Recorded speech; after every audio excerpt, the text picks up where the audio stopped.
അല്ല അല്ല ആണോ ഇല്ലയോ എന്ന് ഞാൻ ചോദിക്കുന്ന ഇവനുമായിട്ട് ബന്ധമൊന്നുമില്ല. ആംബിവെർട്ട് നിങ്ങൾക്ക് ഓക്കെ ആണോ? ആണ് ആണോ? ആ തീരെ ആംബിവെർട്ട് എന്ന് പറഞ്ഞാൽ തീരെ ഇൻട്രോവേർട്ട് അല്ല. അപ്പൊ ആണോ ഇല്ലയോ?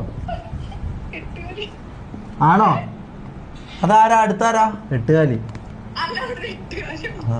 ഇവിടെ ഒരു എട്ടുകാലുണ്ട്. ഞാനാ അല്ല. ആ അപ്പൊ എന്താന്ന് പേടിച്ചിട്ട് മറന്നുപോയി. നിന്റെ പേരെന്താ? അല്ല എന്താ ചോദിക്കണ്ടേ ഞാന്? നമ്മളിവിടെ ഒരു കൂട്ടം ഇൻട്രോവേർട്സ് ആണ് സംഭവം. ബേസിക്കലി ആ സംഭവം. ഞാനും വെറുതെ എക്സ്ട്രോവേർട്ട് ആയിട്ട് അഭിനയിക്കുന്നത്. ഞാൻ ശരിക്കും ഒരു ഇൻട്രോവേർട്ട് ആണ്. നിനക്ക് അങ്ങനെ തോന്നിയിട്ടില്ല? അതെന്താ? അതെന്താ നിനക്ക് അറിയാന്ന് പറഞ്ഞ ഞാൻ ഇൻട്രോവേർട്ട് അറിയാന്ന് പറഞ്ഞ അതിനെന്താ എന്തെങ്കിലും കാരണമുണ്ടോ?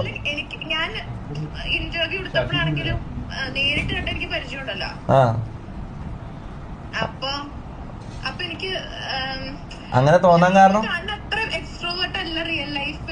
അതെ അതെ, ഞാൻ സൈലന്റാ. റിയൽ ലൈഫിൽ ഞാൻ സൈലന്റാ. അപ്പൊ ആംബിവെർട്ട് ഓക്കെ അല്ലേ? ആംബിവെർട്ട് ഓക്കെ അല്ലേ? നമുക്ക് ഉറപ്പിച്ചോടെ? 1ാം തരം 2 തരം 3 തരം ഓക്കെ ആണ്? ഓക്കെ ആണ്? ഓക്കെ ആണ്. ഓക്കെ ഓക്കെ അപ്പം അല്ല അങ്ങനെയല്ല. ഞാൻ ഇങ്ങനെ നമുക്ക് സംസാരിക്കാം. നമ്മള് ഫ്രണ്ട്സ് ആണല്ലോ അല്ലെ. അപ്പം നമുക്ക് ഇങ്ങനത്തെ ഈ സങ്കല്പങ്ങളെല്ലാം ഷെയർ ചെയ്യാലോ അല്ലെ. എന്തായാലും നിനക്ക് കല്യാണം കഴിക്കാൻ പ്രായമായി, എനിക്ക് കല്യാണം കഴിക്കാൻ പ്രായമായി. അപ്പൊ നമ്മൾ അങ്ങോട്ടും സംസാരിക്കുന്നു, അത്രേ ഉള്ളൂ.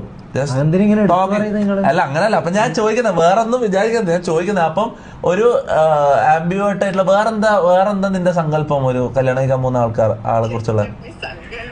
ജസ്റ്റ് ഷെയർ ചെയ്യുന്നതിന് ബുദ്ധിമുട്ടില്ലെങ്കിൽ.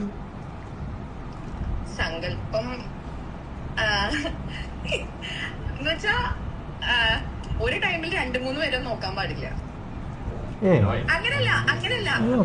ഞാൻ ചോദിക്കുന്നത് സിറ്റുവേഷൻഷിപ്പിന്റെ കാര്യമല്ല, കല്യാണം കഴിക്കാൻ പോകുന്ന ആളെ കുറിച്ചുള്ള. കല്യാണം കഴിക്കാൻ പോണ ചെക്കനാണെങ്കിൽ കല്യാണം കഴിച്ചിട്ട് വേറെ ആൾക്കാരുടെ അടുത്ത് കല്യാണം കഴിച്ചാ പിന്നെ വേറെ ആളെ നോക്കൂലല്ലോ. ഈ ഇപ്പൊ അതാണ് ആൾക്കാരങ്ങനെയാ. അതൊന്ന് പിന്നെ വേറെ പിന്നെ സാധനം എല്ലാരും പറയണ പോലെ അങ്ങനത്തെ ഒക്കെ കുറച്ച് കാര്യങ്ങൾ അത്രേ ഉള്ളൂ. എല്ലാം അപ്പൊ ലോയാലിറ്റി ആണ് നിന്റെ ഏറ്റവും മെയിൻ. നിയാദിന് ഏറ്റവും കൂടുതലുള്ളത് ലോയാലിറ്റിയാണ്. നിയാദിന് ഏറ്റവും കൂടുതൽ ലോയാലിറ്റിയും പിന്നെ ഈ പറഞ്ഞ